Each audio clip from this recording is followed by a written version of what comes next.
अति जलद व अचूक बातम्यांसाठी पाहत रहा महामीडिया 24 सदैव तत्पर। हातकणंगले तालुक्यातील पेठ वडगाव इथली वडगाव नगर परिषद कर्मचारी निवासस्थानासाठी 70 ब ही जागा आरक्षित असून यातील 4.5 गुंठे जागेवर जालंधर कदम या व्यक्तीने अतिक्रमण करून इमारत बांधली आहे। हे अतिक्रमण तात्काळ हटवावे तसेच भारतरत्न डॉक्टर बाबासाहेब आंबेडकर यांच्या पूर्णाकृती पुतळ्यासाठी नियोजित असलेल्या जागेवर तात्काळ पुतळा बसवण्याची प्रक्रिया सुरू करावी। या मागणीसाठी पीपल्स रिपब्लिकन पार्टी तालुका हातकणंगले यांच्या वतीनं पेठ वडगाव नगरपालिका चौकात साखळी उपोषण सुरू केले आहे। आज उपोषणाचा दुसरा दिवस असून नगरपालिकेने याबाबत कोणतीच कारवाई केलेली नाही।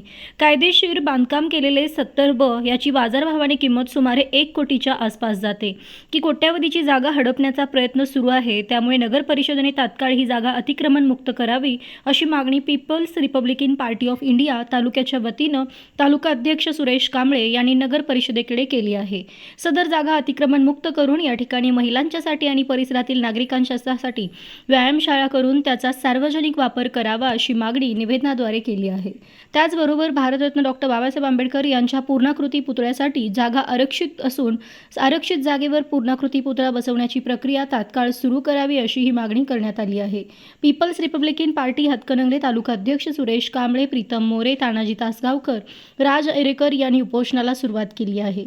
या आंदोलनाला भारतीय जनता पार्टी अल्पसंख्याक आघाडीचे जिल्हाध्यक्ष तैयब कुरेशी, युवा सेनेचे सौरभ बुढे, भाजपचे संतोष माळी, चंद्रकांत सोनवणे, नसरुद्दीन सुतार यांनी भेट देऊन पाठिंबा व्यक्त केला आहे।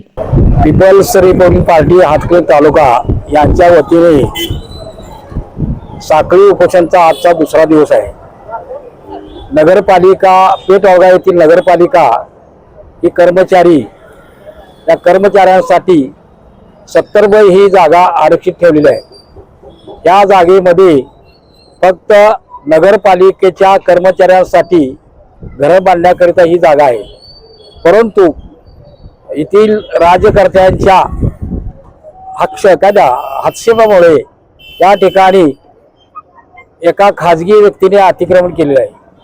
जवळजवळ 4.5 गुंठे त्यांनी अतिक्रमण केलेलं आहे आणि अतिक्रमण करत असताना कुठल्याही नगरपालिकेचा किंवा कोणाचाही परवाना न घेता त्या ठिकाणी त्यांनी बांधकाम केलेलं आहे। त्या बांधकाम करत असताना त्यामध्ये त्यांनी गोठा तयार केलेला आहे।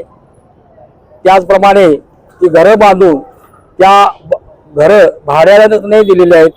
अशा या अतिक्रमण नगरपालिकेने तात्काळ काढावी आणि त्या ठिकाणी वडगावच्या नागरिकांना व महिलांसाठी त्या ठिकाणी व्यायामशाळा चालू करावी ही आमची प्रामुख्याने मागणी आहे।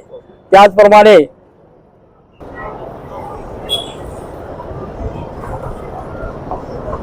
सत्तर ब या ठिकाणची जी जागा आहे त्या जागेची आज बाजारभावाप्रमाणे जर बघायला गेलं किंमत 25 लाख रुपये गुंठा आहे।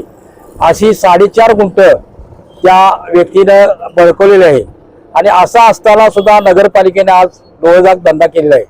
अशा नगरपालिकेने जी अतिक्रमण धारकाचे जे अतिक्रमण चालू ठेवलं आहे ते अतिक्रमण तात्काळ काढावे आणि त्या ठिकाणी पेठ वडगाव येथील नागरिकांना व महिलांसाठी व्यायामशाळा चालू करावी अशी आमची प्रामुख्याने मागणी आहे। त्याचप्रमाणे पेठ वडगाव या ठिकाणी डॉक्टर बाबासाहेब आंबेडकर यांचा पूर्णाकृती पुतळा उभा करावा अशी आमची मागणी आहे। तर मग चला सबस्क्राईब करायला विसरू नका महामीडिया 24 न्यूज चॅनलला। महामीडिया 24 सदैव तत्पर।